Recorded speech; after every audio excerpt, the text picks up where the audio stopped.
నెల్లూరు జిల్లా కావలి రాజకీయాల్లో వైఎస్సార్సీపీ నేతగా కీలక పాత్ర పోషించిన మన్నెమాల సుకుమార్ రెడ్డి తిరిగి చురుకైన రాజకీయ పాత్ర పోషించేందుకు పార్టీ అధ్యక్షులు ముఖ్యమంత్రి గ్రీన్ సిగ్నల్ ఇవ్వడంతో మన్నెమాల అభిమానులతో పాటు వైఎస్సార్సీపీ నాయకులు కార్యకర్తలు హర్షం వ్యక్తం చేస్తున్నారు.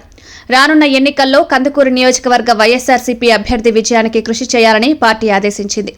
అనివార్య పరిస్థితుల కారణంగా మన్నెమాల సుకుమార్ రెడ్డి పార్టీకి దూరమైనా ఏనాడు సంయమనం కోల్పోకుండా పార్టీ వ్యతిరేక కార్యక్రమాలకు పాల్పడకుండా వైఎస్సార్ వీరాభిమానిగా ముఖ్యమంత్రి వైఎస్ జగన్మోహన్ రెడ్డిని అనునిత్యం జగనన్న అంటూ నామస్మరణ చేస్తూ వైఎస్సార్సీపీకి విధేయుడిగానే ఇప్పటి వరకు మన్నెమాల సుకుమార్ రెడ్డి నడుచుకున్నారు. టీడీపీ ప్రలోభాలకు కూడా లొంగకుండా వైఎస్సార్సీపీ జెండా కిందనే ఉండిపోతానని మొండిగా ఉండిపోయారు. నమ్ముకున్న వారి కోసం ప్రాణాలిస్తూ ముందుకు సాగితే ఆ నాయకుడు బతికినంతకాలం ప్రజల్లోనే ఉంటాడనే దానికి నిదర్శనమే ఈనాడు వచ్చిన వేలాది మంది అభిమానులు అని చెప్పి కూడా తెలియజేసుకుంటూ, ఇంకొక వేదిక మీద రాబోయే రోజుల్లో నా అభిమానులు కార్యకర్తలు సమావేశం ఏర్పాటు చేసి వారి నిర్ణయం మేరకే నా అడుగులు ఉంటాయి.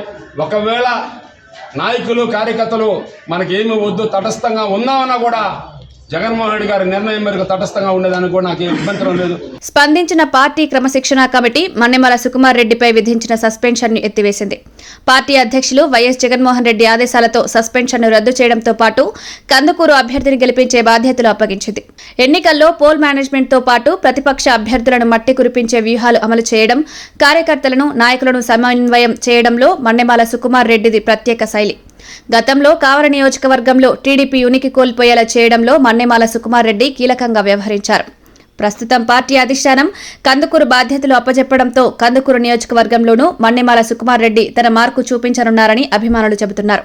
మరోవైపు సుకుమార్ రెడ్డిపై సస్పెన్షన్ రద్దు చేస్తూ పార్టీ అధిష్టానం ఆదేశాలు జారీ చేసిన వెంటనే కావలిలోని సుకుమార్ రెడ్డి ఇంటి వద్ద అభిమానులు కార్యకర్తల కోలాహలం అంబరాన్నంటింది.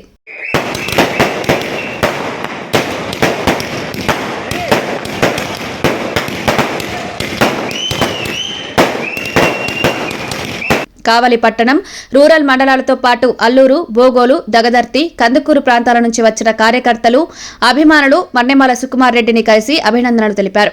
సుకుమార్ రెడ్డి ఇంటి వద్ద జై జగన్ నినాదాలతో హోరెత్తించి హర్షం వ్యక్తం చేశారు. మన్నెమాల సుకుమార్ రెడ్డి తిరిగి పార్టీ ప్రవేశంతో కావలి నియోజకవర్గంలోనూ వైసీపీలో ఉత్సాహం పెరిగింది. టీడీపీ దూకుడుకు కళ్లెం వేయడంలో మన్నెమాల సుకుమార్ రెడ్డి సహకారం తోడవుతుందని రాజకీయ నిపుణులు అంటున్నారు. ఇక కావలిలో రాజకీయాలు మరింత ఆసక్తిగా మారనున్నాయని, ప్రస్తుత ఎమ్మెల్యే ప్రతాప్ కుమార్ రెడ్డికి మన్నెమాల రాక కొండంత బలమిస్తుందని రాజకీయ నిపుణులు అంటున్నారు.